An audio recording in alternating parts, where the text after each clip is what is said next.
a sleep journey through the cosmos. Let yourself settle in for a moment. Find that comfortable position where your body can truly relax, where the weight of the day begins to lift from your shoulders. Take a slow breath, feeling the air move through you, and as you exhale, let any tension drift away like smoke dispersing in the evening air. Tonight, we're going on a journey through the cosmos, but not one that requires any effort from you. Just close your eyes if you'd like, or let them rest gently on a distant point, and allow the story to unfold around you like a gentle tide. We're going to follow two spacecraft on the longest journey ever undertaken, a voyage that has stretched across nearly half a century and continues tonight as you listen, as they travel through the darkness between stars. These are stories of discovery, of human courage and ingenuity, of messages sent across the void, and of machines that have become, in their own way, a testament to what we can achieve when we dare to look beyond ourselves. So breathe, relax, and let's drift together into the story of Voyager, two spacecraft that left Earth when your parents or grandparents were young, and which are still traveling right now into the endless night. The launch and the grand tour. In the summer of 1977, the world was a different place. Elvis Presley would pass away that August. Star Wars had just opened in theaters, capturing imaginations with its vision of a galaxy far, far away. The first Apple II computer went on sale, and at Cape Canaveral in Florida, NASA was preparing to launch two spacecraft on a journey that would redefine humanity's understanding of the outer solar system and, eventually, take us beyond the realm of the sun itself. The story of Voyager really begins in 1964, in the offices of the Jet Propulsion Laboratory in Pasadena, California. A young aerospace engineer named Gary Flandreau was working on trajectory calculations, plotting possible paths for future missions to the outer planets. As he worked through the mathematics, he noticed something extraordinary. In the late 1970s, the giant planets of the outer solar system, Jupiter, Saturn, Uranus, and Neptune, would align in a way that happens only once every 175 years. This alignment meant that a spacecraft could visit all 4 planets in a single mission, using the gravity of each planet to slingshot it onward to the next, like a cosmic billiard shot that bounced from the planet to planet.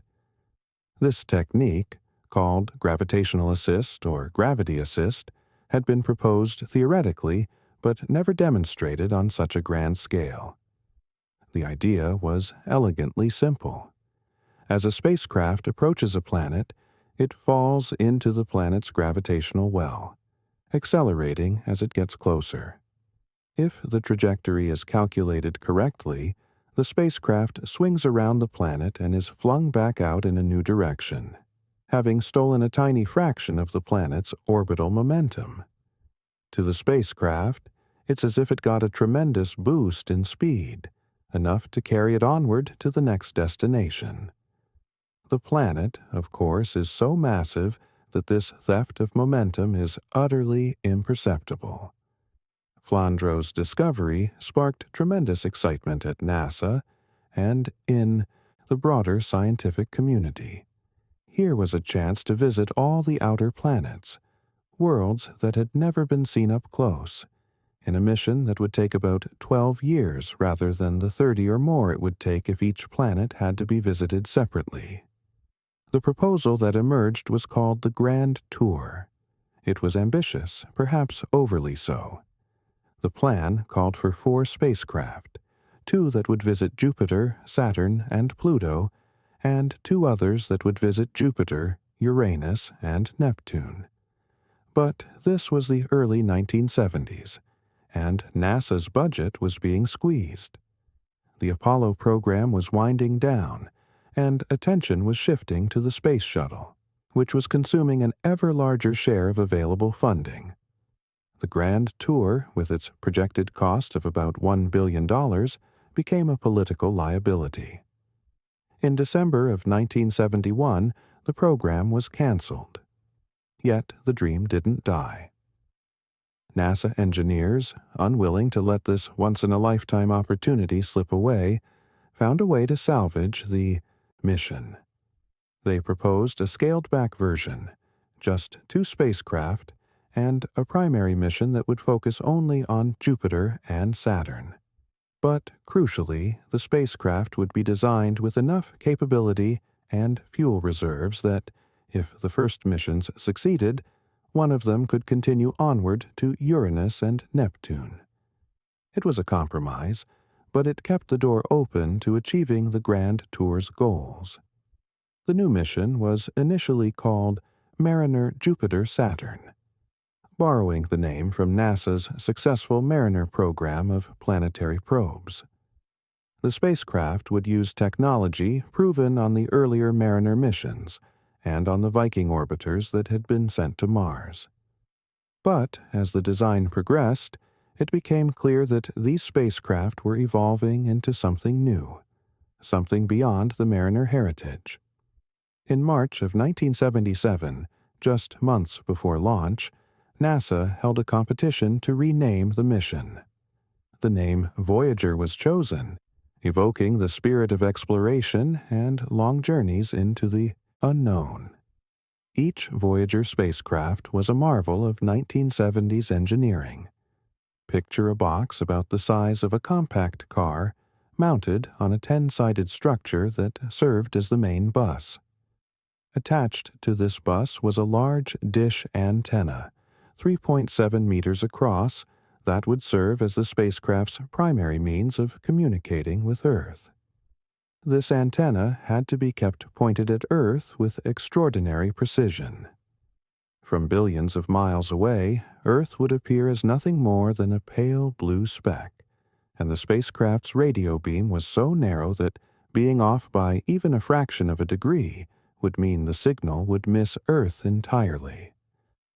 The spacecraft carried an array of scientific instruments mounted on a scan platform that could be aimed independently of the main body. There were 2 cameras, one with a wide-angle lens and one with a narrow-angle lens for detailed close-ups. There were spectrometers for analyzing the composition of planetary atmospheres and surfaces by examining the light they emitted or reflected. There was a magnetometer for measuring magnetic fields, mounted at the end of a long boom to keep it away from the spacecraft's own magnetic interference. There were particle detectors for measuring charged particles in space. There were plasma wave detectors, cosmic ray detectors, and instruments for measuring plasma properties.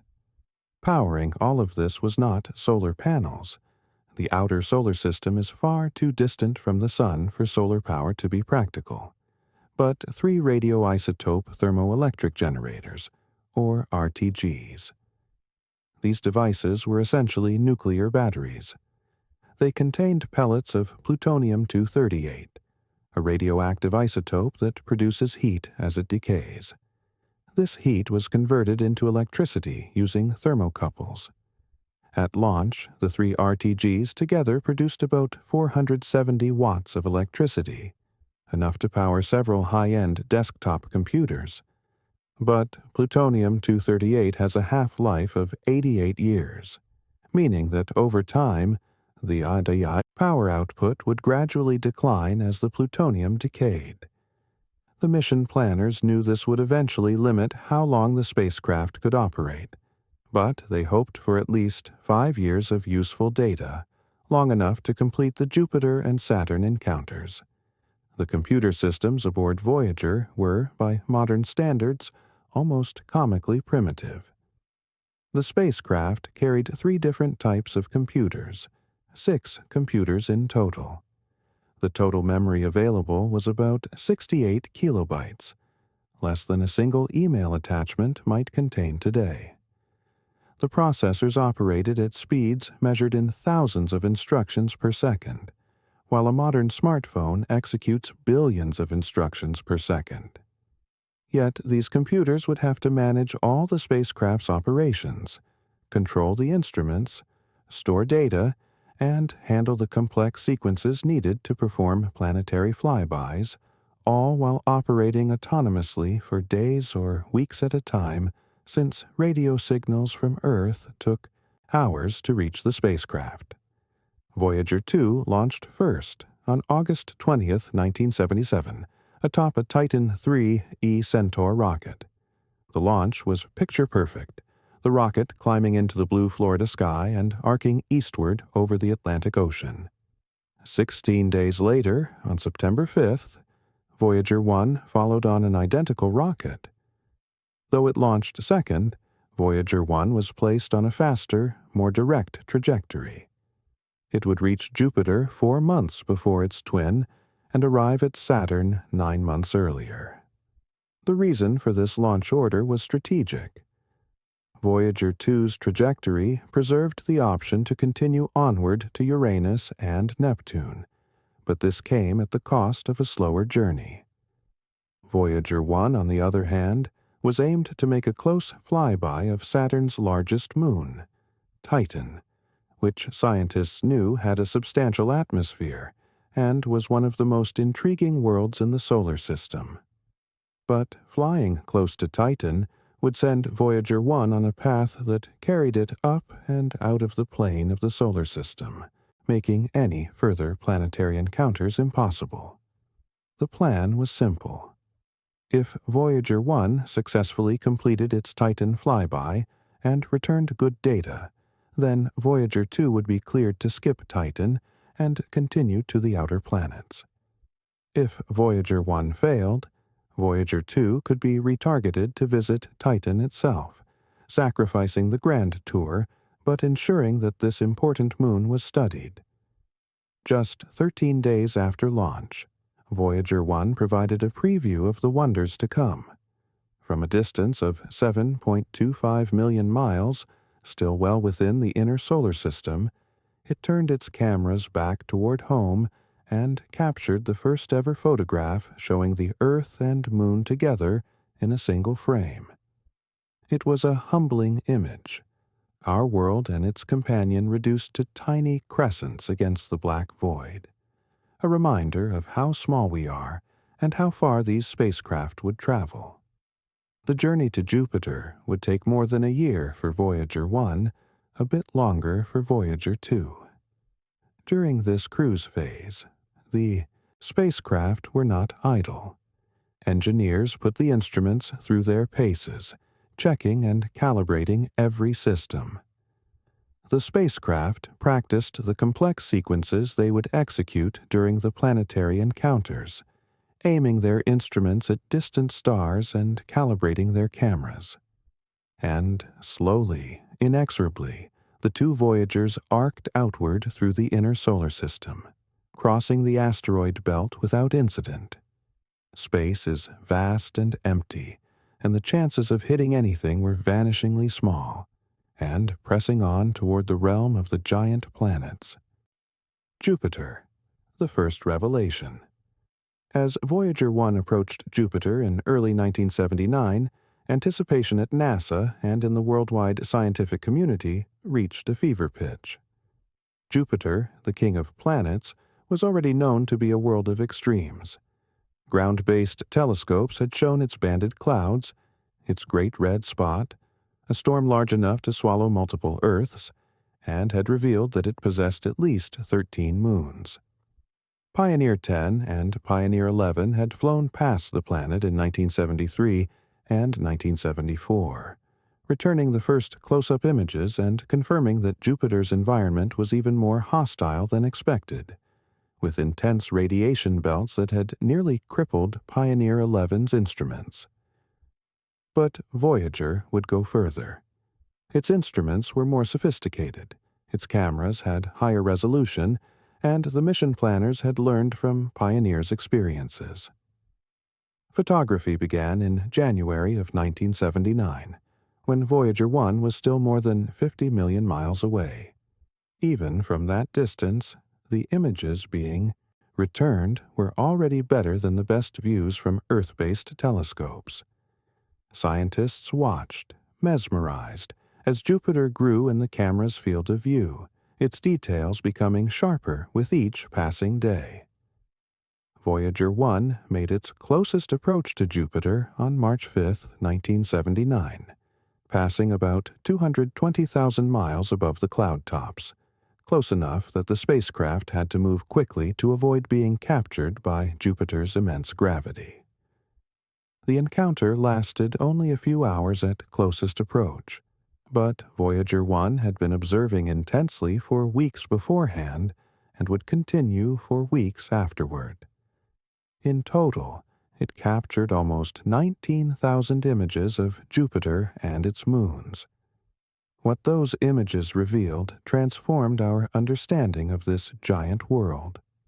The Great Red Spot, which had been a permanent feature of Jupiter for at least 300 years of telescopic observations, was revealed to be a colossal anticyclonic storm, spinning counterclockwise with winds of several 100 miles per hour at its edges. It was surrounded by smaller storms and eddies, some of which were pulled into the red spot's circulation like leaves caught in a whirlpool. The entire atmosphere was revealed to be in constant, turbulent motion, with jet streams racing around the planet at different latitudes and storms forming, merging, and dissipating in complex patterns. One of the most startling discoveries came from images of the night side of Jupiter. As Voyager looked back at the planet from beyond its orbit, with the Sun behind the planet, it detected faint rings. Jupiter, like Saturn, had a ring system. These rings were nothing like Saturn's brilliant icy bands. They were dark, composed of tiny dust particles, and so faint that they had never been detected from Earth. But they were there, extending out from Jupiter's cloud tops and held in place by the gravity of small inner moons. Yet the greatest revelations came from Jupiter's moons. Before Voyager, these moons had been little more than points of light, their sizes and orbits known, but their surfaces and properties largely mysterious. Voyager 1 trained its cameras on the four largest moons, Io, Europa, Ganymede, and Callisto, and what it saw was astonishing. Io, the innermost of the large moons, appeared on the first images as a yellow-orange world mottled with dark spots. Scientists initially thought these might be impact craters. But as more images came in and were studied, a navigation engineer named Linda Morabito noticed something strange in one image. There was a crescent-shaped feature on the limb of Io, rising up from the surface like a mushroom cloud. When the contrast was enhanced, it became clear what it was: an active volcanic plume, rising 250 miles above Io's surface. It was a discovery that sent shockwaves through the scientific community. Here was the first active volcano discovered beyond Earth. And, as more images were analyzed, more volcanoes were found. Io turned out to be the most volcanically active world in the entire solar system, with lava flows and eruptions happening constantly across its surface.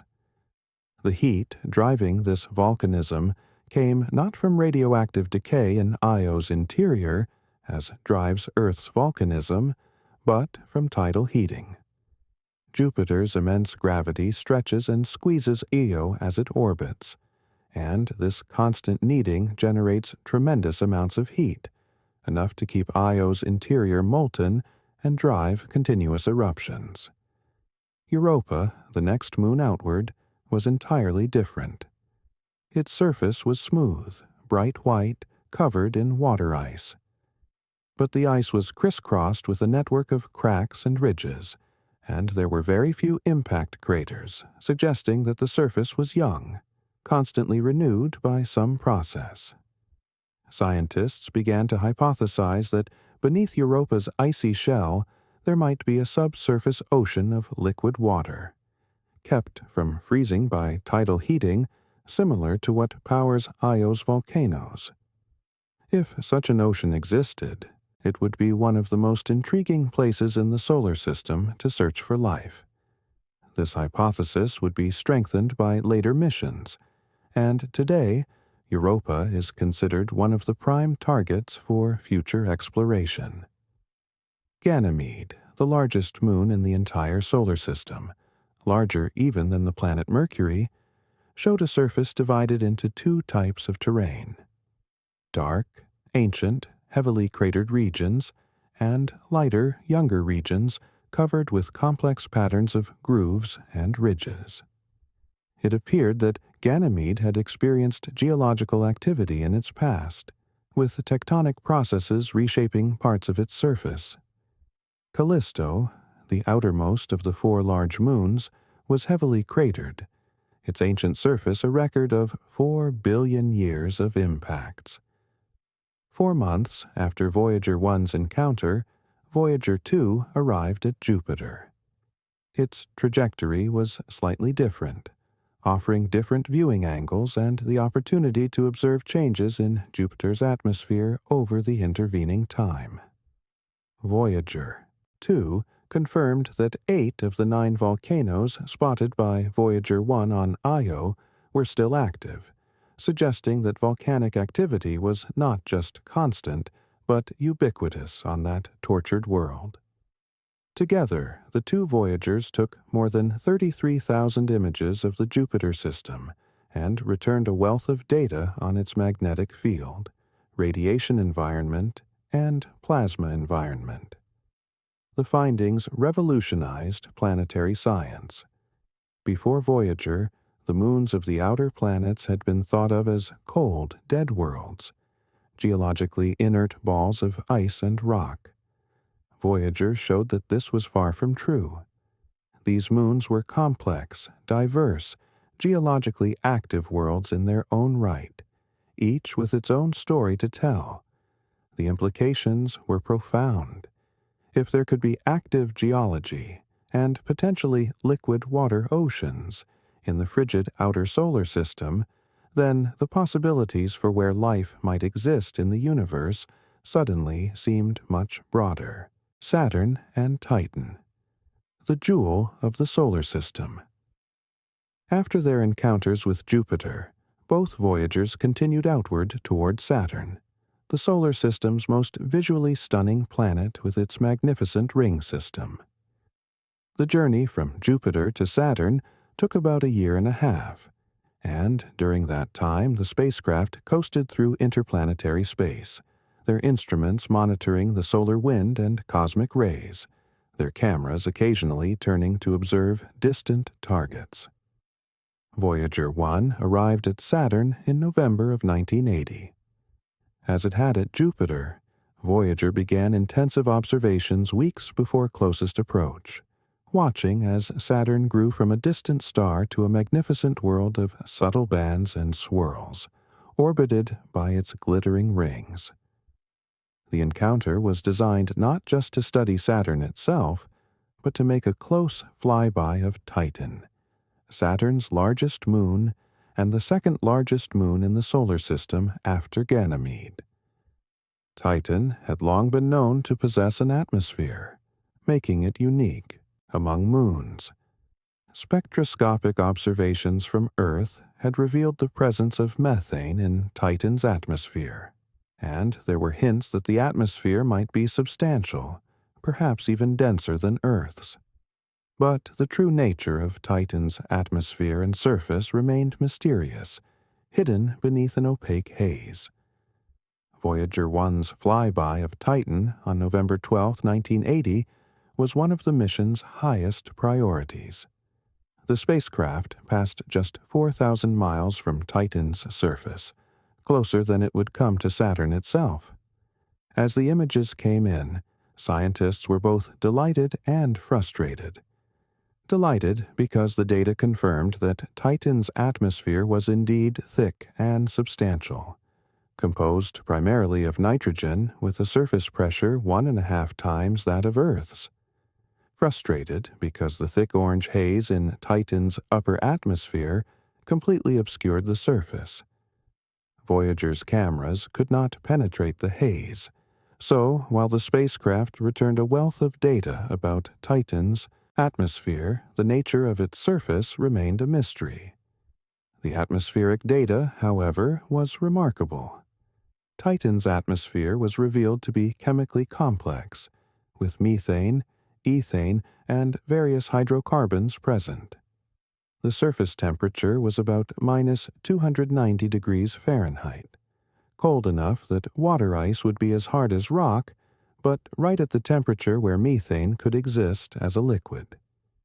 Scientists began to speculate that Titan might have lakes or even seas of liquid methane and ethane on its surface, making it in some ways analogous to Earth, with the methane cycle replacing Earth's water cycle.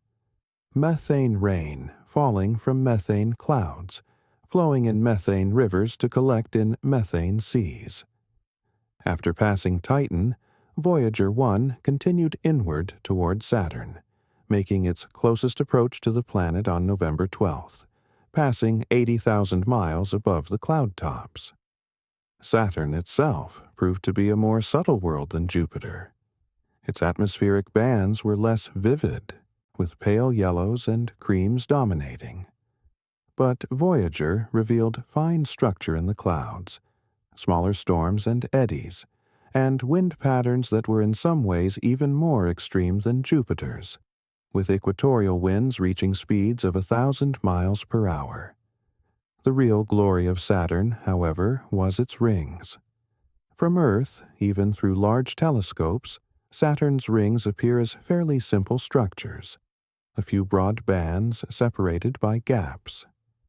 The largest gap, the Cassini division, had been known since the 17th century. But as Voyager 1's images poured in, scientists were stunned by the complexity revealed. The rings were not a few bands, but thousands upon thousands of individual ringlets, narrow bands of material each in its own distinct orbit. The rings showed waves, braids, spokes, dark radial features that seemed to rotate with the rings like the spokes of a wheel. Some rings seemed to be kept in place by the gravitational influence of small moons, shepherd moons that orbited just inside or outside a ring and prevented its material from spreading. Voyager 1 discovered several new moons of Saturn, small worlds that had been too faint to detect from Earth. Among these were Atlas, orbiting in a gap in the rings, and Prometheus and Pandora, shepherd moons that flanked the narrow F ring and kept it confined. The spacecraft also studied several of Saturn's known moons. Mimas, one of the mid-sized icy moons, was revealed to have a gigantic impact crater, fully one-third the diameter of the moon itself. The impact that created it must have come close to shattering Mimas completely. Enceladus, another icy moon, showed a surprisingly young-looking surface with few craters and strange grooved terrain, suggesting that it, too, might be geologically active. The Voyager 1 encounter with Saturn was deemed a complete success. Every one of its primary objectives had been met, and the data being returned exceeded all expectations. Now came the critical decision point. Voyager 1's trajectory, designed to provide the close Titan flyby, had sent it upward out of the plane of the solar system at a steep angle. It could not reach Uranus or Neptune, but Voyager 2, still on its way to Saturn, could. The trajectory was there, the option preserved. The spacecraft was healthy, functioning beautifully. NASA made the decision to extend Voyager 2's mission.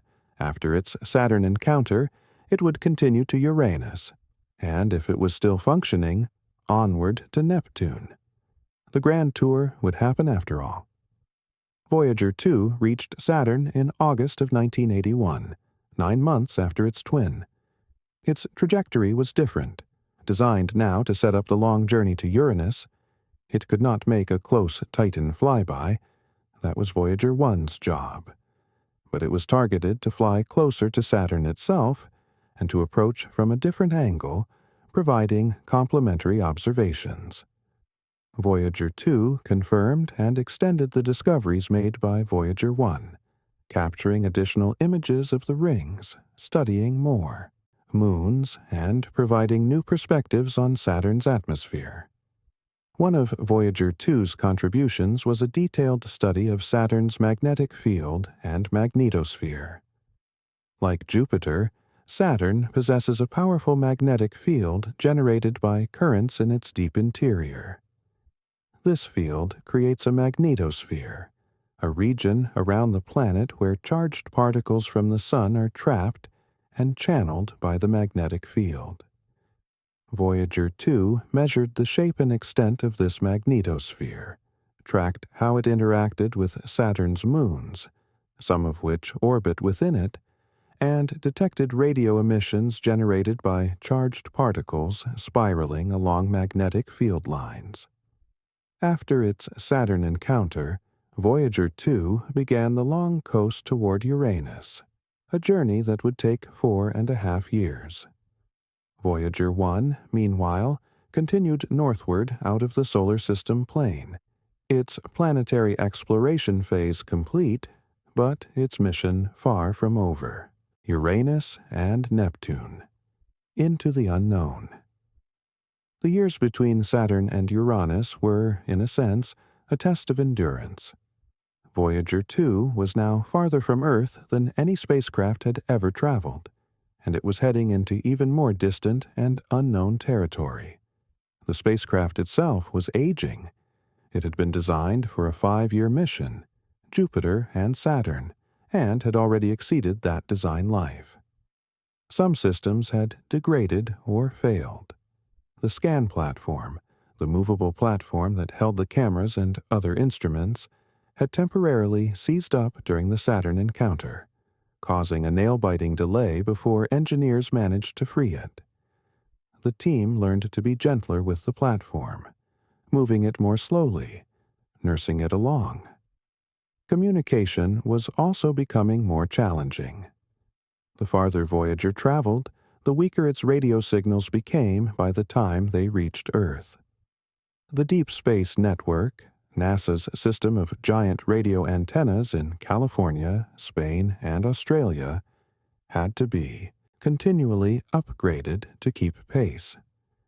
Engineers developed new techniques for combining signals from multiple antennas, effectively creating larger virtual antennas. They reprogrammed Voyager 2's computers to compress data more efficiently, squeezing more information into each radio transmission. They even upgraded the software to use more sophisticated error correction codes, ensuring that data corrupted by noise during the billion-mile journey could be reconstructed. In November of 1985, Voyager 2 began its approach to Uranus. This was a world about which very little was known. Discovered in 1781, Uranus was the first planet found in modern times, doubling the known size of the solar system at a stroke. Ground-based observations had revealed that it was a gas giant, smaller than Jupiter or Saturn, but still massive by terrestrial standards, about 4 times the diameter of Earth, and containing about 15 times Earth's mass. Its atmosphere was known to contain hydrogen, helium, and methane, which gave the planet its blue-green color. It possessed at least 5 known moons, all named after characters from Shakespeare and Alexander Pope: Miranda, Ariel, Umbriel, Titania, and Oberon. The most unusual thing about Uranus was its rotation. Most planets spin roughly upright, their rotational axes nearly perpendicular to the plane of their orbits around the Sun. Uranus, by contrast, spins on its side, its rotational axis tilted 98 degrees from the vertical.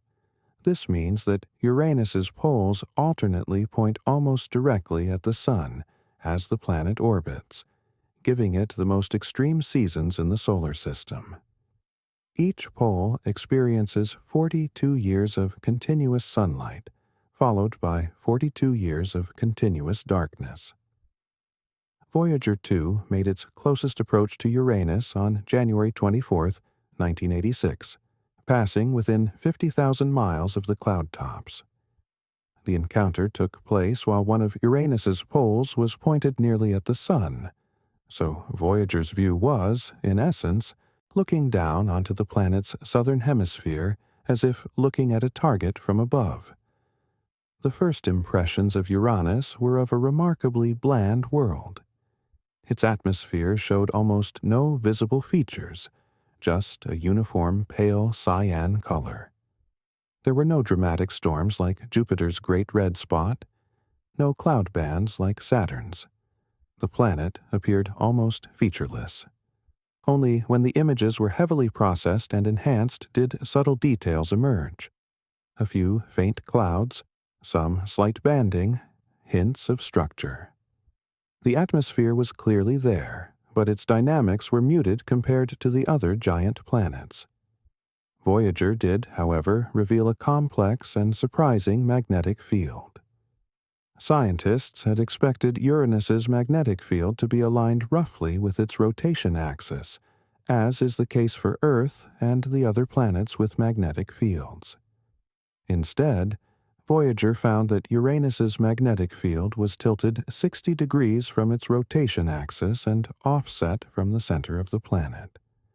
This bizarre configuration meant that as Uranus rotates, its magnetic field wobbles and twists, creating an extremely complex magnetosphere that differs drastically from any other planets. The true treasures of the Uranus system turned out to be its moons. Voyager 2 discovered 10 previously unknown moons, small irregular worlds orbiting between the 5 large classical moons. The large moons themselves were revealed to be a diverse collection. Miranda, the smallest and innermost of the classical moons, turned out to be one of the strangest objects in the solar system. Its surface was a bizarre patchwork of different terrains. Ancient, heavily cratered regions next to younger grooved and ridged areas, cliffs and canyons miles deep, features that looked as though they had been assembled at random. One theory is that Miranda was shattered by a massive impact and then reassembled, with pieces settling back together in a jumbled arrangement. Ariel showed signs of geological activity, with smooth regions that appeared to be younger, possibly resurfaced by cryovolcanism, volcanoes that erupt ice rather than rock. Umbriel was dark and heavily cratered, ancient and unchanging. Titania and Oberon, the two largest, were also heavily cratered, but showed some signs of past geological activity. Voyager 2 also studied Uranus's rings, which had been discovered in 1977 when Uranus passed in front of a star, and the rings briefly blocked the star's light. These rings were revealed to be narrow and dark, composed of material so black that it reflects only a few % of the sunlight hitting it. 2 new rings were discovered by Voyager, bringing the total to 11. Unlike Saturn's broad, bright bands of icy particles, Uranus's rings are narrow ribbons of dark particles, possibly organic material or radiation-darkened ice, held in place by small shepherd moons. The Uranus encounter concluded in February of 1986, and Voyager 2 once again adjusted its course and headed outward, this time for Neptune. The journey would take 3.5 more years, carrying the spacecraft another billion miles into the outer darkness of the solar system. Neptune had been discovered in 1846, its existence predicted by mathematical calculations before it was seen, based on perturbations in Uranus's orbit. Like Uranus, it was a gas giant, but slightly smaller and denser. Ground-based observations suggested that Neptune might be more dynamic than Uranus, with possible atmospheric activity, but details were impossible to discern at such a distance. Voyager 2 began its approach to Neptune in June of 1989. As the planet grew in the spacecraft's cameras, it became clear that Neptune was indeed very different from Uranus. Its atmosphere was a deeper, richer blue, and it showed obvious structure: white clouds, dark ovals, bands of different shades. Here was a world that, despite being farther from the Sun and colder than Uranus, was clearly more active. The encounter took place on August 25th, 1989. Voyager 2 came within 3,000 miles of Neptune's cloud tops, the closest approach to any body of its entire grand tour. The spacecraft revealed Neptune to be a world of surprises. A giant storm, called the Great Dark Spot, dominated the southern hemisphere, similar to Jupiter's Great Red Spot but smaller and apparently less permanent. High-altitude clouds streaked across the planet, composed of methane ice crystals, driven by the fastest winds in the solar system, reaching over 1,200 miles per hour. Neptune's magnetic field, like Uranus's, was tilted and offset from the planet's center, at an angle of 47 degrees to the rotation axis. This similarity suggested that something about the internal structure of these ice giant planets produces tilted magnetic fields, a phenomenon still not fully understood. Voyager discovered 6 new moons of Neptune, small, irregular worlds in addition to the 2 large moons already known, Triton and Nereid. Triton, Neptune's largest moon, was one of the primary targets of the encounter, and Voyager passed just 25,000 miles from its surface. Triton turned out to be one of the most remarkable worlds in the solar system.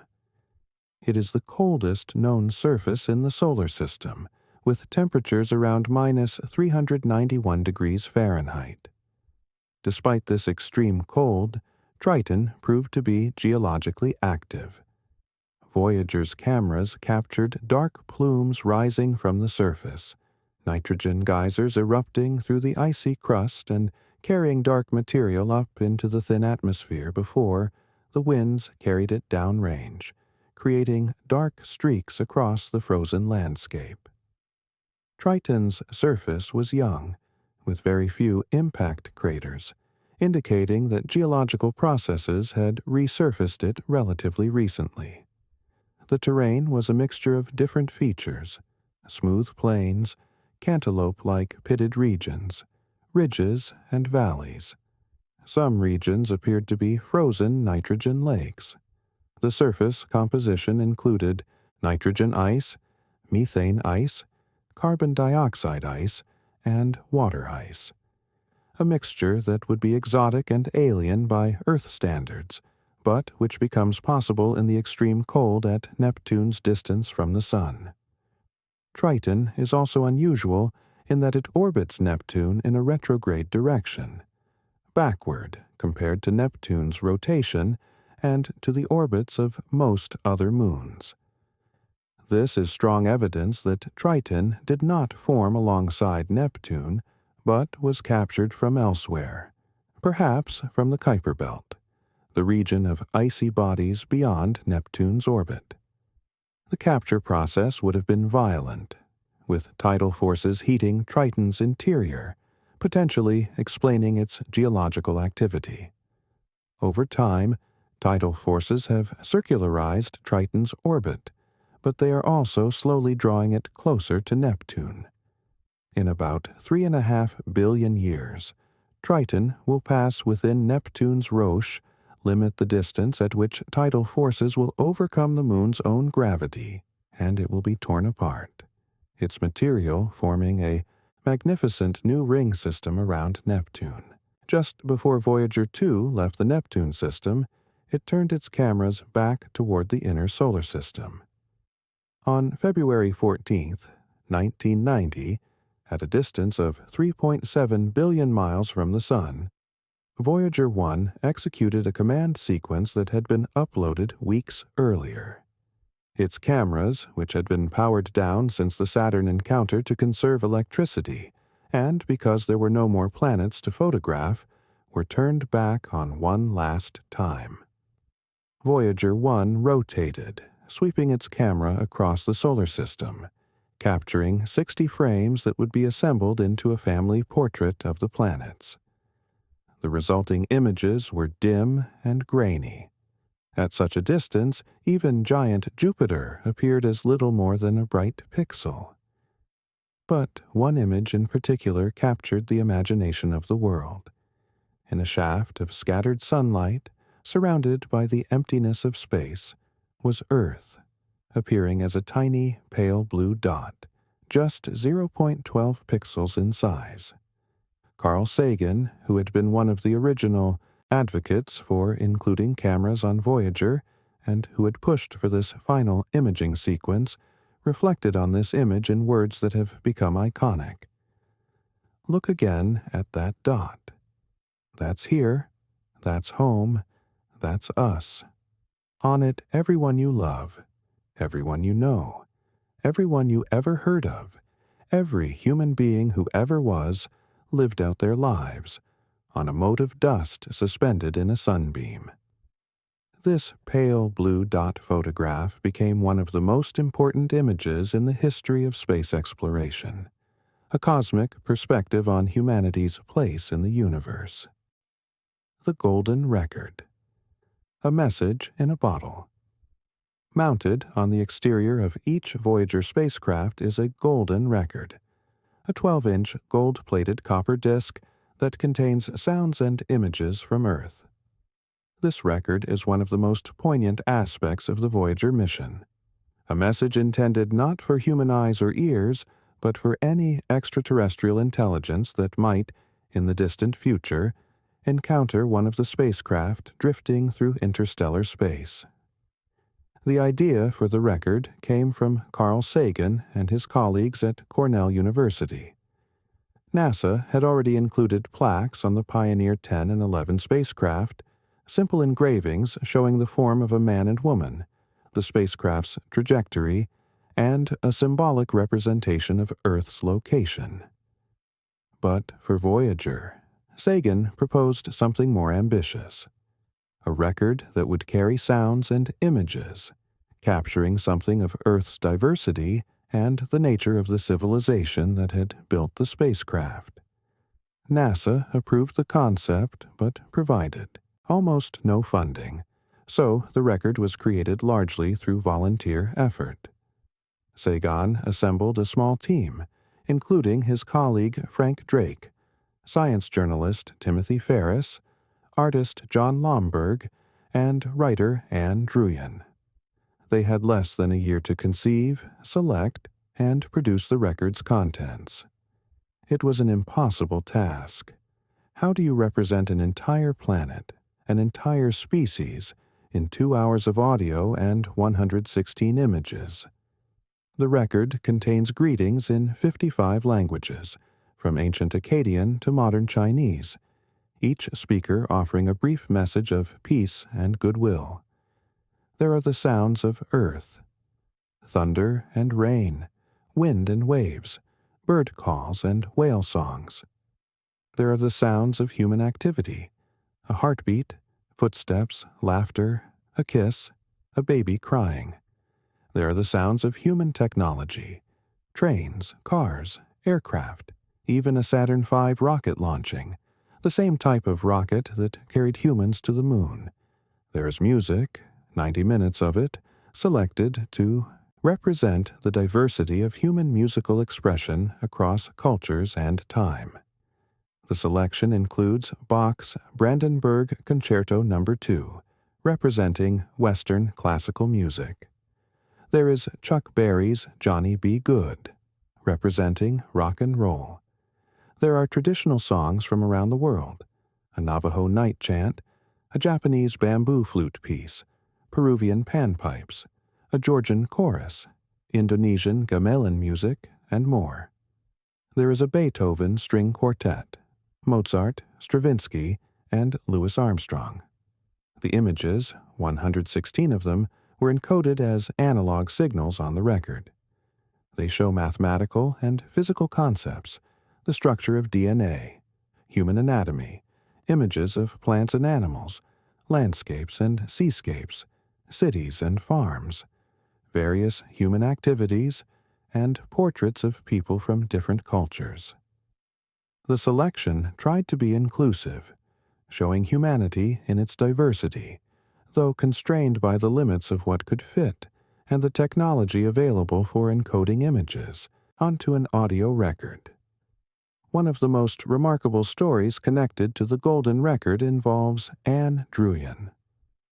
On a June day in 1977, just weeks before Voyager's launch, Druyan went to Bellevue Hospital in New York to record her brainwaves and other physiological data for the record. The idea was to include a representation of human thought and emotion in a form that an advanced civilization might be able to decode. As Druyan sat wired to the equipment, she was asked to think about various subjects: Earth's history, the problems facing humanity, her own life. What the team didn't know at the time, what wasn't revealed until years later, was that Druyan had just become engaged to Carl Sagan the night before. As she sat in that hospital room, her thoughts were suffused with love and hope for the future, emotions that were being recorded as electrical patterns in her brain. So, in a very real sense, the Golden Record carries not just sounds and images, but a record of human love, encoded in the electrical patterns of one woman's mind in a moment of joy. The record also includes a message from President Jimmy Carter, dated June 16, 1977. This is a present from a small distant world, a token of our sounds, our science, our images, our music, our thoughts, and our feelings. We are attempting to survive our time so we may live into yours. We hope someday, having solved the problems we face, to join a community of galactic civilizations. This record represents our hope and our determination, and our goodwill in a vast and awesome universe. The record's cover is designed to be a sort of instruction manual. Engraved on it are diagrams showing how to play the record, what speed to use, how to decode the images. There is a map showing Earth's location relative to 14 pulsars, rapidly spinning neutron stars that emit radio pulses at precise intervals. Any advanced civilization capable of finding and retrieving Voyager would presumably be able to recognize these pulsar signatures and use them to determine where and when the spacecraft came from. In the center of the cover is a small sample of ultra-pure uranium-238, included as a sort of radioactive clock. Uranium-238 decays to lead at a known rate, with a half-life of 4.5 billion years. By measuring the ratio of uranium to lead in the sample, an alien civilization could determine how much time has passed since the record was assembled, allowing them to date it to within a few million years, even billions of years in the future. Of course, the chances that Voyager will ever be found by an extraterrestrial intelligence are vanishingly small. Space is vast beyond comprehension, and the spacecraft are tiny, moving slowly by cosmic standards. They could drift through the galaxy for billions of years without ever coming close to another star system, let alone one that harbors intelligent life. Carl Sagan himself acknowledged this, noting that the record was perhaps as much a message to ourselves as to any hypothetical aliens, a statement about who we are and what we value, frozen in time and sent into the cosmos. Yet there is something deeply moving about the Golden Record. It represents humanity at perhaps its best, reaching out in a spirit of openness and hope, trying to communicate across the ultimate barrier of space and time, creating something beautiful not for practical purposes, but because it speaks to something fundamental in the human spirit. The desire to be known, to be remembered, to say we were here, crossing the Heliopause into interstellar space. After the encounter with Neptune in August of 1989, both Voyager spacecraft had completed their primary missions. They had visited all 4 giant planets, returned hundreds of thousands of images, and revolutionized our understanding of the outer solar system. But their journey was far from over. In fact, in many ways, the most remarkable phase of their mission was just beginning. Both Voyagers continued outward, coasting on the momentum gained from their final planetary encounters. They were now heading into a region of space that no human-made object had ever reached. The boundary between the realm dominated by the Sun and the realm of interstellar space. This boundary is called the Heliopause, and reaching it would be another historic milestone. To understand the Heliopause, we need to understand the heliosphere. The Sun doesn't just emit light and heat, it also constantly streams out a flow of charged particles, mostly protons and electrons, called the solar wind. This wind races outward in all directions at speeds of several hundred miles per second, carrying with it the Sun's magnetic field. The solar wind creates a bubble around the Sun, a region of space where the Sun's influence dominates. This bubble is the heliosphere. But the Sun is not alone in space. The galaxy itself is filled with a thin gas, the interstellar medium, consisting mostly of hydrogen and helium atoms. This interstellar medium has its own pressure, its own magnetic fields. As the solar wind pushes outward, it eventually encounters the interstellar medium pushing back. Somewhere far beyond the orbits of the planets, the two meet, and that meeting place is the Heliopause. Before Voyager, scientists had theoretical models of where the Heliopause should be, but no direct measurements.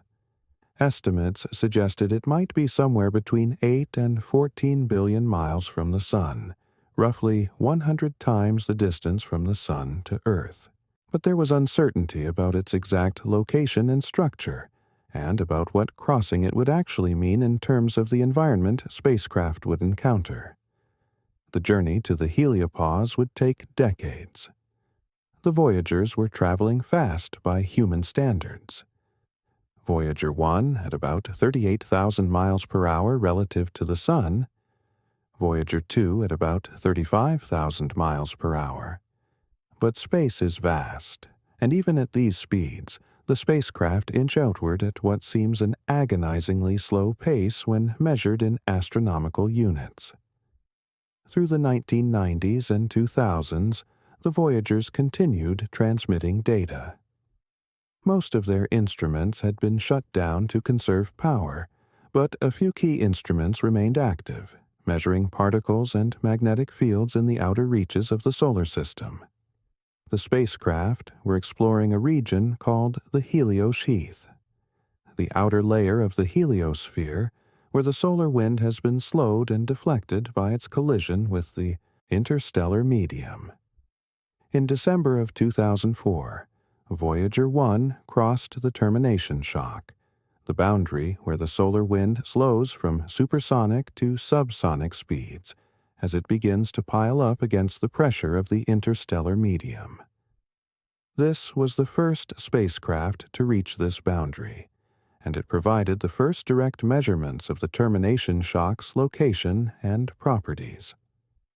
Voyager 2 crossed the termination shock in August of 2007, at a different location, and revealing that the heliosphere is not perfectly spherical, but somewhat squashed, influenced by the direction from which the interstellar medium is flowing past the solar system. For several years, both spacecraft traveled through the Helios sheath, that strange transitional zone between the solar wind and interstellar space. It was a region of turbulence and complexity, where the slowed solar wind mixed and churned. Then, in August of 2012, Voyager 1's instruments detected an abrupt change.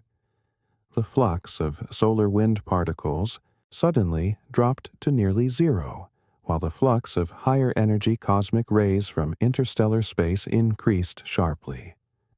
At the same time, measurements of the plasma environment showed that Voyager 1 was now surrounded by a much denser plasma than it had been, consistent with the properties of the interstellar medium.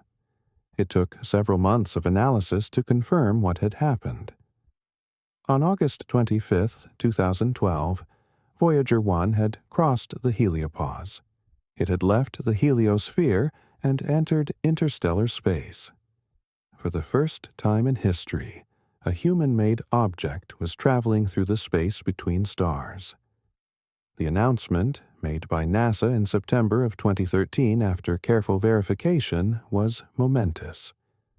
Voyager 1 was now in a realm no spacecraft had ever reached, and it was sending back data about what interstellar space was actually like. The measurements revealed a denser plasma than in the outer heliosphere, with a different magnetic field orientation. The cosmic ray flux was higher, no longer partially shielded by the Sun's magnetic field. Voyager 1 was detecting particles that had been accelerated by supernova explosions in distant parts of the galaxy, particles that had traveled for millions or billions of years before washing over the spacecraft. One surprising finding was that the magnetic field direction didn't change when Voyager 1 crossed the heliopause. Scientists had expected that inside the heliosphere, the magnetic field would be dominated by the Sun's field, while in interstellar space it would align with the galactic magnetic field. But the field direction remained roughly constant across the boundary. This suggested that the Sun's influence on the local magnetic field extends even beyond the heliopause, or that the interstellar magnetic field in the Sun's immediate neighborhood happens to be aligned with the solar magnetic field. Voyager 2 followed its twin into interstellar space 6 years later, in November of 2018. It crossed the heliopause at a different location, about 11 billion miles from the Sun compared to Voyager 1's crossing point at about 12 billion miles. This difference helped confirm that the heliosphere is not perfectly symmetrical. Voyager 2's crossing provided complementary data, and because Voyager 2 still had a functioning plasma science instrument, Voyager 1's had failed years earlier. It was able to make direct measurements of the plasma properties across the heliopause boundary. The data from both spacecraft revealed that the heliopause is not a static boundary, but a dynamic, rippling surface, constantly moving in and out as the pressure from the solar wind fluctuates, and as the spacecraft move through regions where the interstellar medium has different densities. At times, Voyager 1 detected changes suggesting it had temporarily moved back into the heliosheath before definitively entering interstellar space. Both Voyagers continue to return data from interstellar space, measurements that are providing the first direct observations of this environment. They are measuring the density and temperature of the interstellar plasma, the strength and direction of magnetic fields, the flux of cosmic rays, and occasional bursts of plasma waves. These observations are helping refine our understanding of the structure of the heliosphere and the nature of the local interstellar medium. The fact that both Voyagers are still functioning, more than 47 years after launch, is a testament to the quality of their engineering and the skill of the team that operates them. But time is taking its toll. The engineering marvel, keeping Voyager alive. The radioisotope thermoelectric generators that power the Voyager spacecraft are slowly dying. This is not a malfunction, but an inevitable consequence of physics. Plutonium-238 decays at a known rate, with a half-life of 87.7 years. Every year that passes, the RTGs produce slightly less power. At launch in 1977, the 3 RTGs on each spacecraft together produced about 470 watts of electricity. By the year 2000, 23 years after launch, this had declined to about 392 watts. By 2022, 45 years after launch, power output had dropped to around 220 watts, less than half the original capacity. This decline has forced NASA's mission planners to make difficult choices. To keep the spacecraft operating, they have systematically shut down systems that are no longer essential. Heaters that once kept instruments warm in the cold of deep space have been turned off. The spacecraft themselves are now much colder than they were designed to operate, but remarkably, most systems continue to function. Cameras were powered down completely in 1990, after Voyager 1 captured the Solar System family portrait. The software that controlled the cameras was actually removed from the spacecraft's computers to free up precious memory for other tasks. One by one, scientific instruments have been shut down as power has become scarce. The ultraviolet spectrometer, the infrared spectrometer, the photopolarimeter, all have been turned off. As of 2026, only a handful of instruments remain active on each spacecraft. The magnetometer, measuring magnetic fields in interstellar space, the cosmic ray detector, the plasma science instrument on Voyager 2, which measures the density and temperature of charged particles, and the plasma wave instrument, which detects oscillations in the plasma.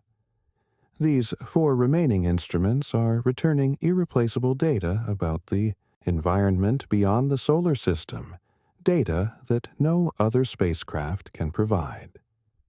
The mission engineers have become masters at extracting every last bit of useful life from these aging spacecraft. In 2023, they implemented a clever power-saving measure. Each Voyager has a voltage regulator that triggers a backup power circuit if the spacecraft's voltage fluctuates too much. This backup circuit has access to a small reserve of power set aside for emergencies. The engineers realized they could tap into this reserve, using it to keep instruments running instead of holding it in reserve. It's a calculated risk. If there's a sudden voltage fluctuation, it could damage the instruments. But after more than 45 years in space, the spacecraft's electrical systems have proven remarkably stable. The risk was deemed acceptable if it meant extending the mission's scientific return. NASA projects that the Voyagers might be able to keep at least one science instrument operating until approximately 2025 to 2028, though this estimate keeps being revised as the engineers find new ways to extend the mission. After that, there may still be enough power to operate the spacecraft's radio transmitter and basic systems, allowing the spacecraft to send back engineering data, information about their own health and status, until perhaps 2036 or beyond. Eventually, though, power will drop below the minimum needed to operate the radio transmitter, and the Voyagers will go silent. They will continue their journey through space, but humanity will no longer be able to hear from them. The computer systems aboard Voyager are, by modern standards, astonishingly primitive. The 3 computers on each spacecraft, the command and control system, the flight data subsystem, and the attitude and articulation control subsystem, together have about 68 kilobytes of memory. To put that in perspective, a typical smartphone photo file is larger than the total memory available to all three Voyager computers combined. The processors operate at speeds measured in thousands of instructions per second, while a modern smartphone executes billions of instructions per second. Yet these antiquated computers have performed flawlessly for nearly half a century, operating continuously in the harsh environment of space, subjected to temperature extremes, radiation, and the unforgiving vacuum. The very simplicity of the technology has, paradoxically, been an advantage. The larger transistors used in 1970s era chips are less susceptible to damage from cosmic radiation than the tiny transistors in modern processors. The limited memory space makes it easier to understand and troubleshoot problems. And, critically, the spacecraft's computers are reprogrammable. Engineers can upload new software to modify how the spacecraft operates, a capability that was cutting edge in 1977 and has proven invaluable as the mission has evolved far beyond its original design. This reprogrammability was put to the test in a dramatic way in late 2023 and early 2024, when Voyager 1 encountered one of its most serious problems in decades. In November of 2023, the spacecraft stopped sending back coherent data. Instead of the normal stream of science and engineering telemetry, it began transmitting what appeared to be gibberish, a repeating pattern of ones and zeros that made no sense. The problem was clearly in the flight data subsystem, the computer responsible for packaging data for transmission to Earth. For 5 months, a small team of engineers at the Jet Propulsion Laboratory worked to diagnose and fix the problem. The debugging process was excruciatingly slow. Every command sent to Voyager 1 takes about 22.5 hours to reach the spacecraft. The spacecraft's response takes another 22.5 hours to return to Earth. This means a simple command and response cycle takes 45 hours, nearly 2 days. If you send a command that doesn't work, or if you need to analyze the response and formulate a new command, you've just added another 2-day cycle to your troubleshooting process. In March of 2024, the team sent a special command called a poke to Voyager 1, instructing the flight data subsystem to execute different software sequences. 2 days later, they received a response that was different from the usual gibberish. An engineer at the Deep Space Network recognized the pattern and was able to decode it. It was a complete dump of the computer's memory, including all its software code and variables. Analyzing this memory dump, the engineers discovered the culprit. About 3% of the flight data subsystem's memory was corrupted. A single memory chip containing critical portions of the computer's software had failed. The cause of the chip's failure is uncertain. It might simply be wear and tear. After 46 years of continuous operation, components eventually fail. Or it might have been struck by an energetic particle from space, a cosmic ray that slammed into the chip with enough energy to damage its circuitry. Either way, the chip was dead, and there was no way to repair it. The solution required ingenuity. The corrupted chip contained code that was essential for the spacecraft's operation, code that had to be moved elsewhere in the computer's memory.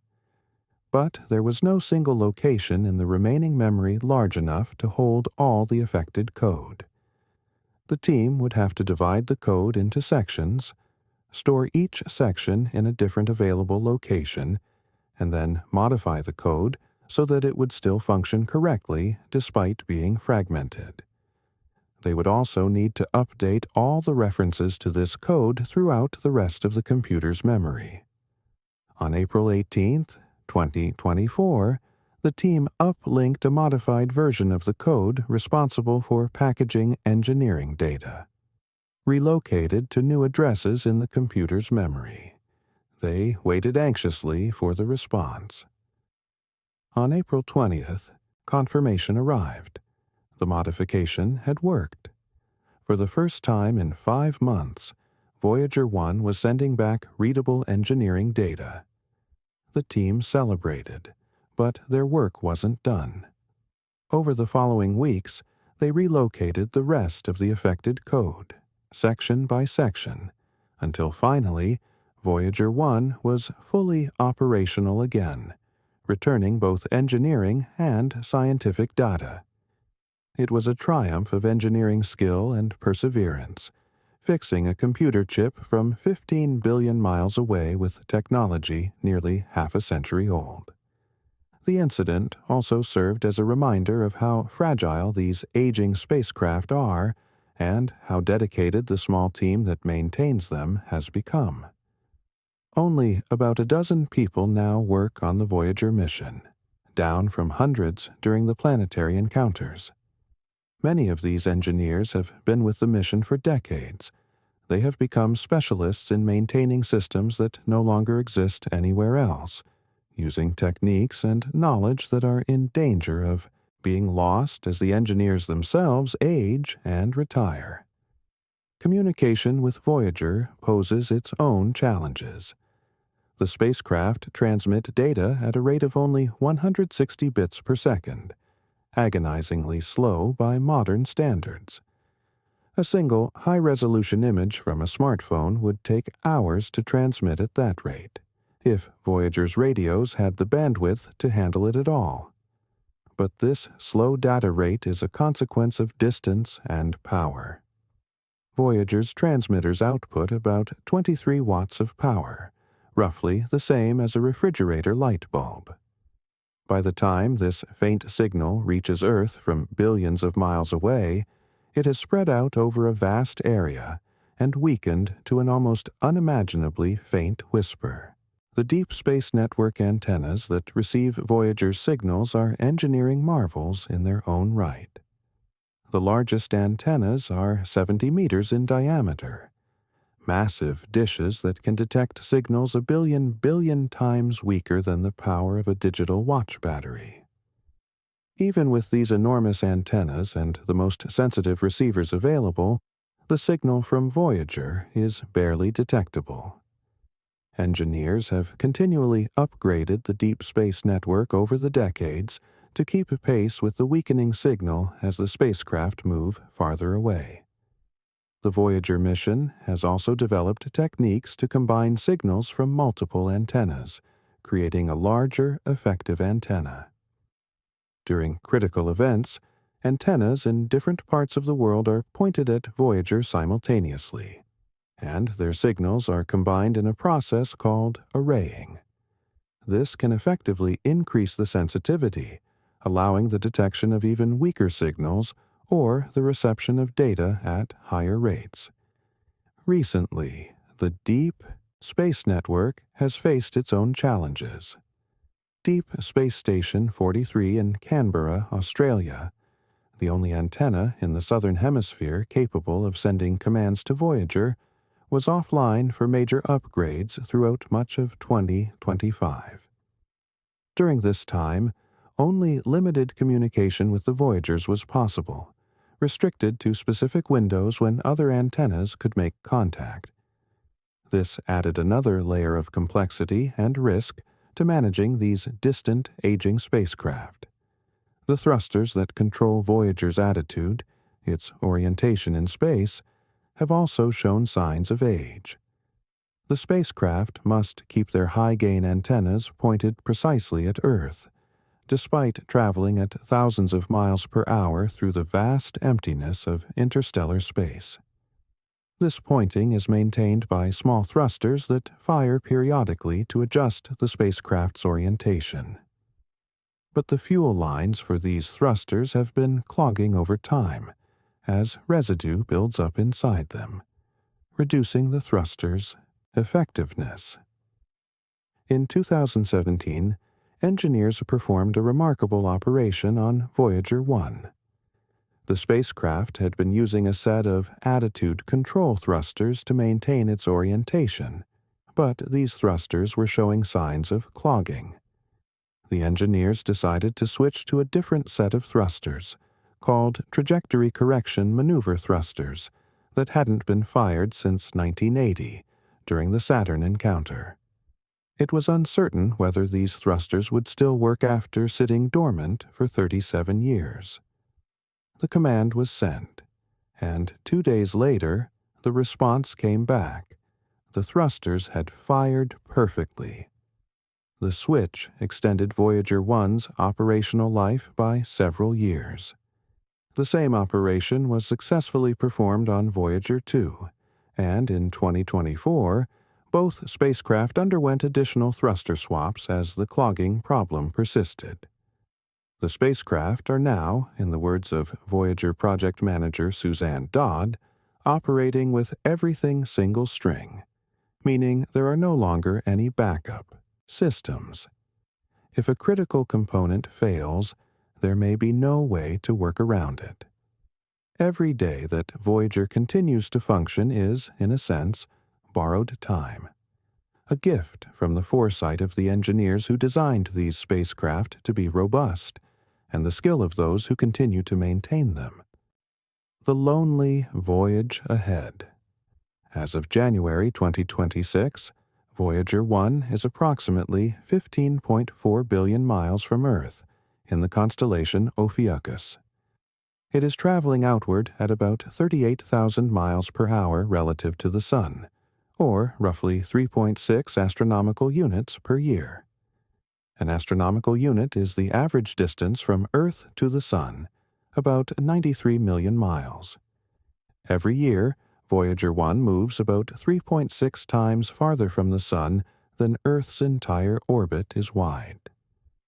Voyager 2 is about 12.8 billion miles away, in the constellation Telescopium.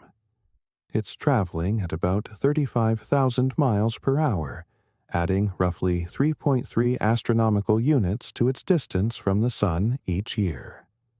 Both spacecraft have long since left the realm where the Sun's influence is dominant and entered the space between stars, the interstellar medium. But don't be fooled by the term interstellar. While Voyagers have indeed entered interstellar space in one sense, they're beyond the Sun's heliosphere and surrounded by the plasma and magnetic fields of the galaxy rather than those of the Sun. They're still, in another sense, very much within the solar system's gravitational domain. The Sun's gravity extends much, much farther than the heliosphere. The solar system is not finished at the Heliopause. It extends outward in a vast sphere, encompassing regions that Voyager won't reach for thousands, even tens of thousands, of years. Beyond the orbits of the known planets lies the Kuiper Belt, a region populated by countless icy bodies, including Pluto and similar dwarf planets. The Kuiper Belt extends from about 30 astronomical units from the Sun, just beyond Neptune, out to perhaps 50 or 60 astronomical units. Voyager 1 passed through the Kuiper Belt's orbital zone decades ago. Though the belt is so vast, and its objects so widely dispersed that the chances of Voyager coming close to any Kuiper Belt object were, and remain, vanishingly small. Far beyond the Kuiper Belt, at distances of perhaps several thousand to more than 100,000 astronomical units from the Sun, lies the hypothesized Oort cloud. This is a spherical shell of icy bodies, the remnants of the solar system's formation loosely bound to the Sun by its gravity. The Oort cloud is thought to contain trillions of comets. When gravitational perturbations occasionally send one of these comets falling toward the inner solar system, we see it as a long-period comet, taking centuries or millennia to complete its orbit. The Oort cloud has never been directly observed. Its existence is inferred from the orbits of comets and from theoretical models of how the solar system formed. But if it exists as theorized, it is truly immense, and Voyager is only now beginning the journey through it. At its current speed, Voyager 1 will not fully exit the Oort cloud for another 30,000 years. Let that sink in for a moment. 30,000 years. When Voyager 1 finally leaves the Oort cloud, humans might not even exist anymore, at least not in a form we would recognize. Civilizations will have risen and fallen. Languages, cultures, entire ways of life will have come and gone. The Voyager spacecraft will outlive not only their creators, but potentially the entire legacy of their civilization. After leaving the Oort cloud, Voyager 1 will continue drifting through space, gradually passing near other stars. In about 40,272 years, Voyager 1 will pass within 1.7 light-years of the star Gliese 445, also known as AC plus 793888, a small red dwarf in the constellation Camelopardalis. 1.7 light-years is still an enormous distance, more than 100,000 times the distance from Earth to the Sun. But by interstellar standards, it's a close encounter. Gliese 445 will be closer to Voyager 1 at that point than any other star is to us now. Voyager 2's trajectory will carry it to a different region of the galaxy. In about 40,000 years, it will pass within 1.7 light-years of Ross 248, another red dwarf, in the constellation Andromeda. Then, in 296,000 years, it will pass within 4.3 light-years of Sirius, the brightest star in Earth's night sky. These are the first close encounters, but the journey continues essentially forever. The Voyagers will spend millions, even billions, of years drifting through the galaxy. Every few 100,000 years, they will pass relatively near another star system. Most of these encounters will be distant, with the spacecraft passing many light-years away. But occasionally, by chance, Voyager might pass closer, perhaps even through another star's equivalent of the Oort cloud. What will the galaxy be like in a billion years when Voyager is still traveling? Stars that exist now will have burned out.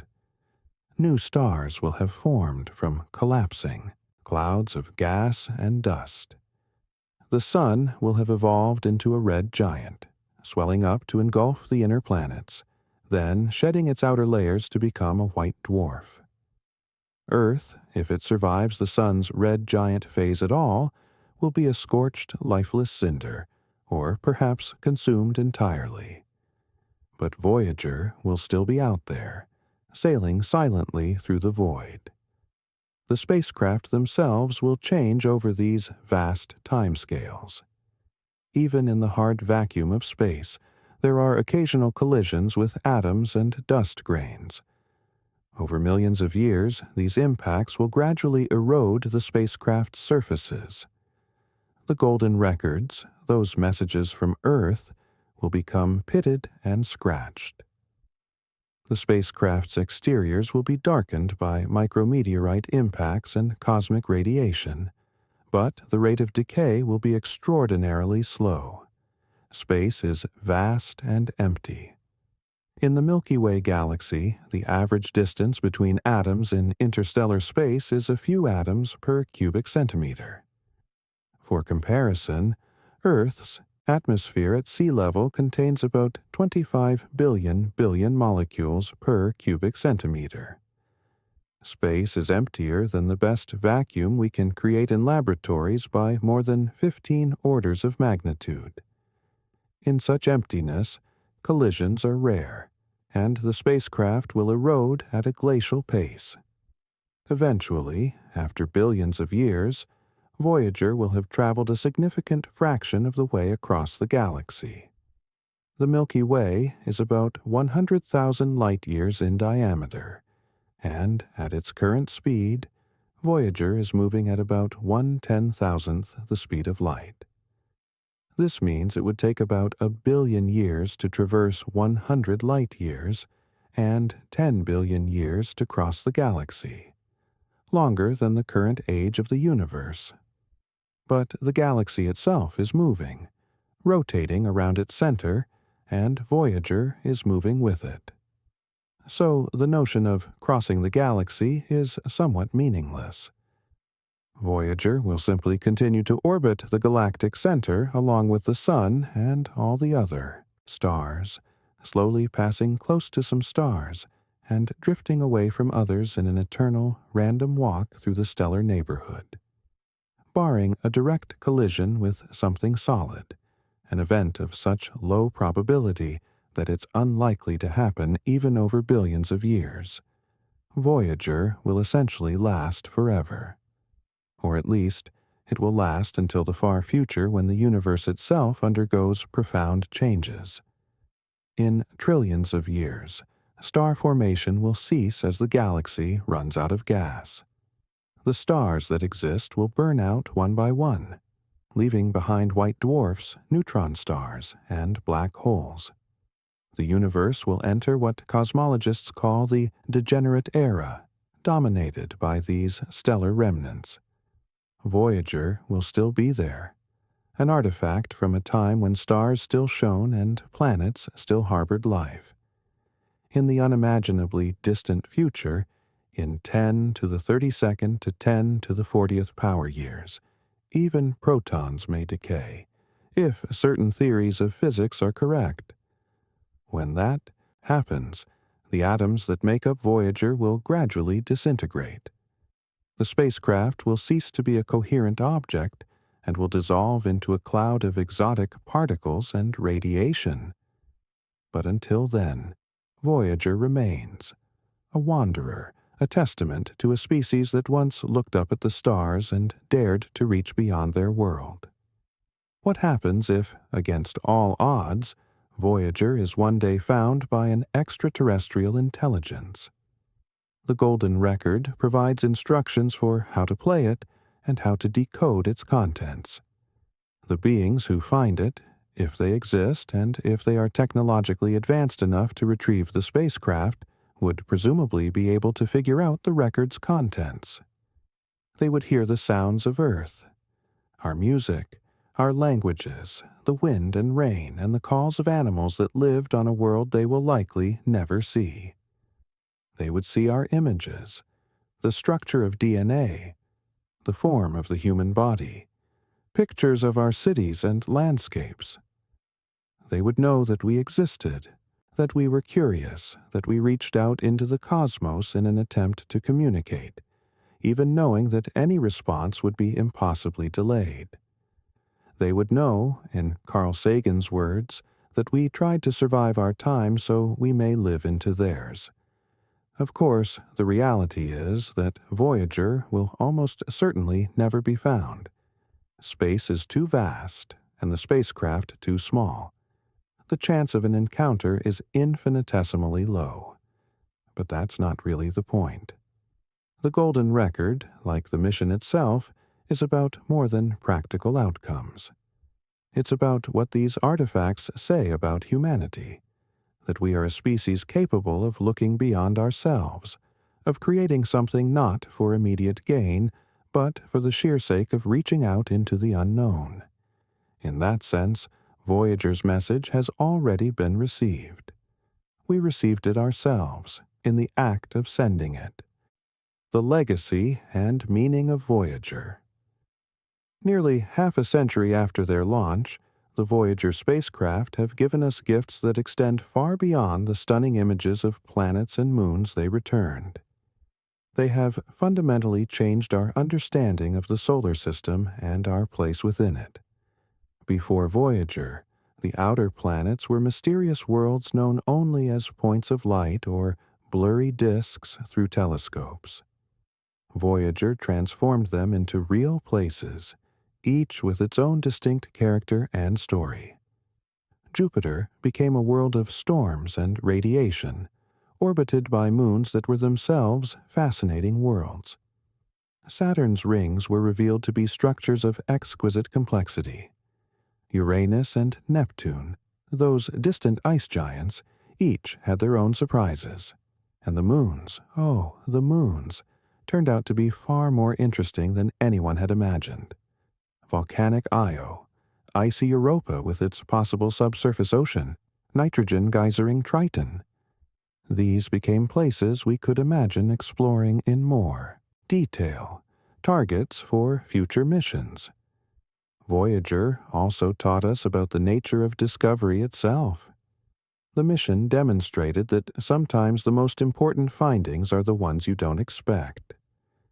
Linda Morabito discovering volcanic plumes on Io, the unexpected complexity of Saturn's rings, the bizarre tilted magnetic fields of Uranus and Neptune.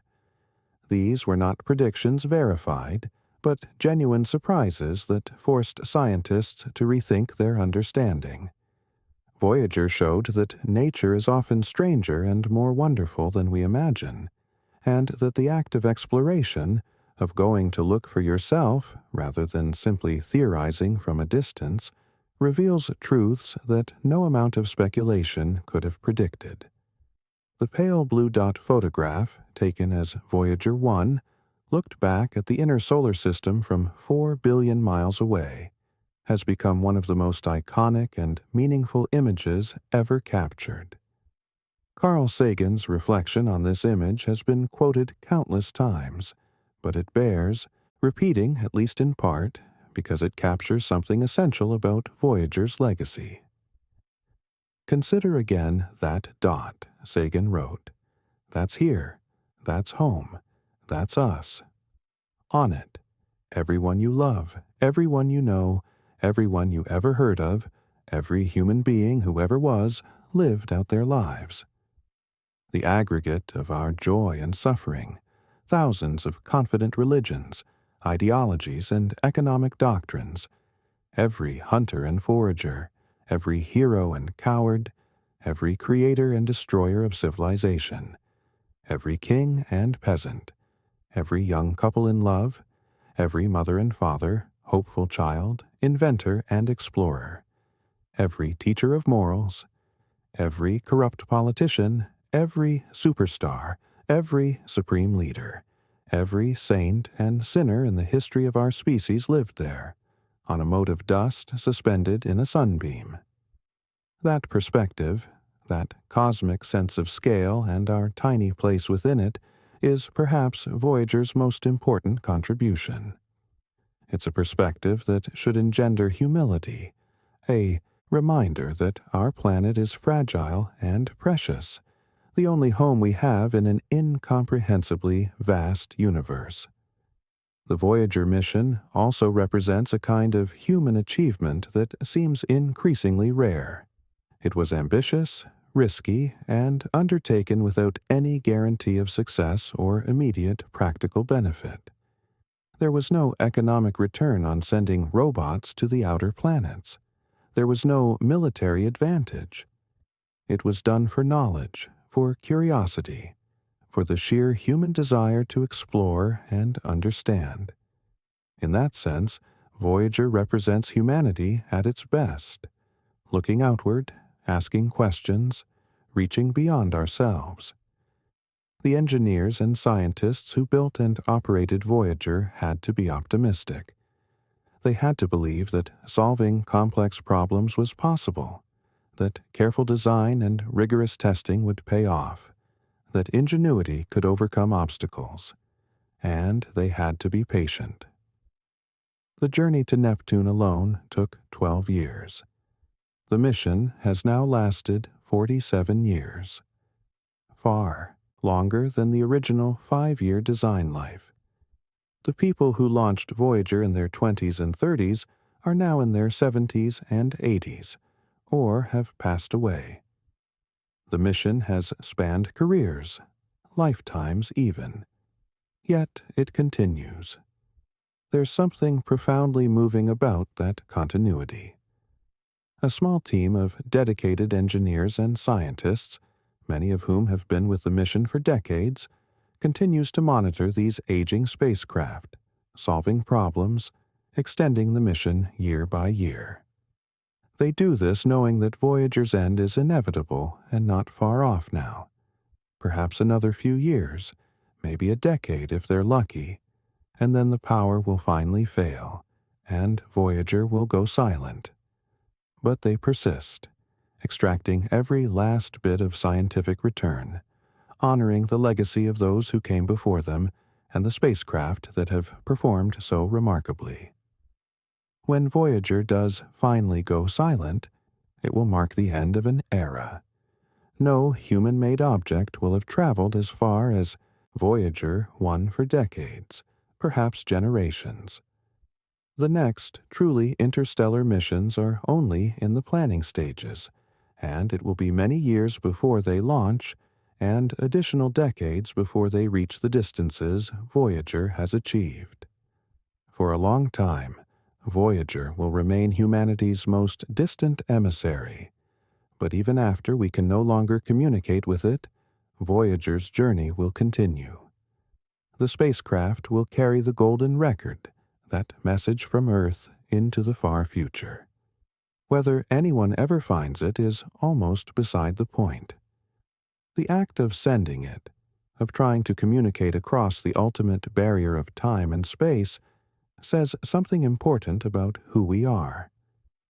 It says that we are a species that creates, that wonders, that hopes.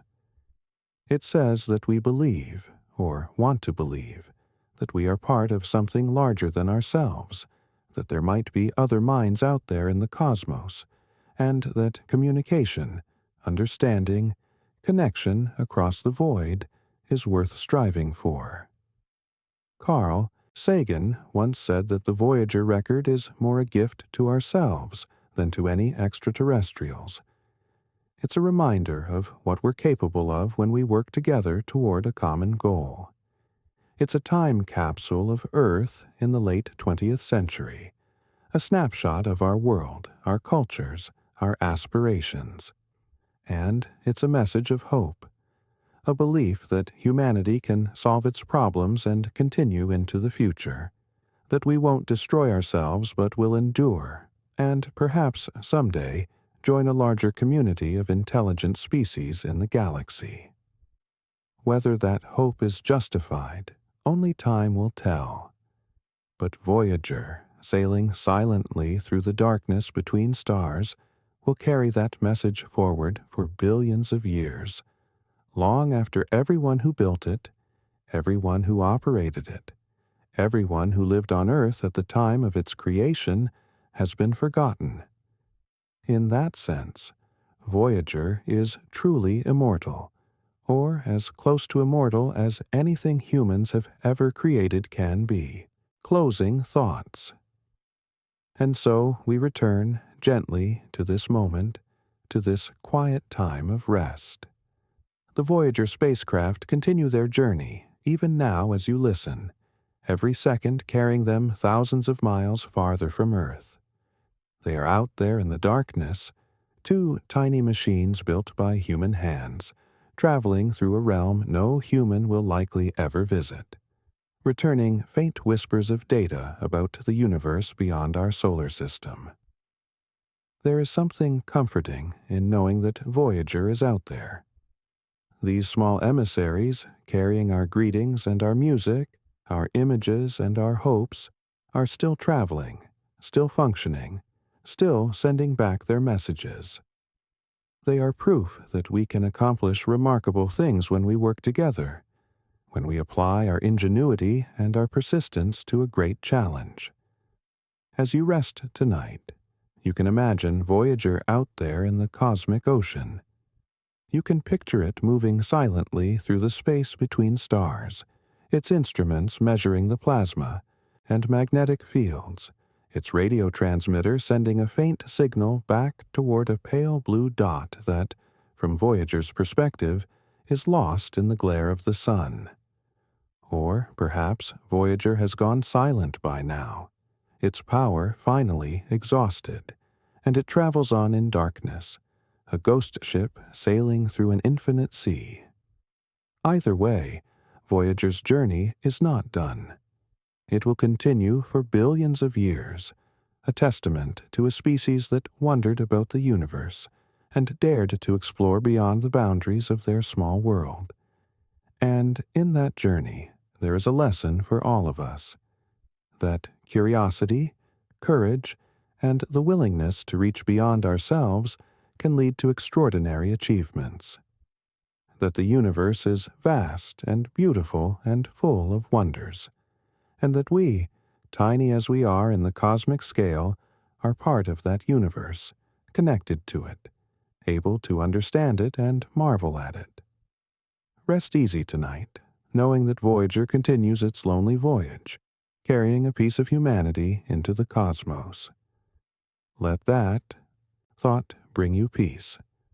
Let it remind you that we are part of something far larger and older than ourselves, that our existence is brief but meaningful, that the universe is sublime and terrible and wonderful, and that we have the privilege of being here, conscious and aware, able to contemplate these vast mysteries.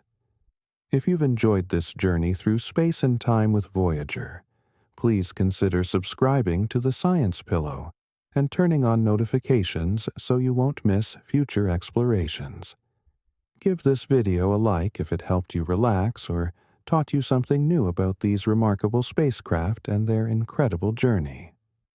And feel free to leave a comment sharing your thoughts about Voyager, or suggesting topics you'd like to hear about in future videos. Thank you for spending this time with me, exploring the story of Voyager's lonely voyage through the cosmos. Until next time, rest well, dream deeply, and remember that somewhere out there, Voyager continues its endless journey into the night.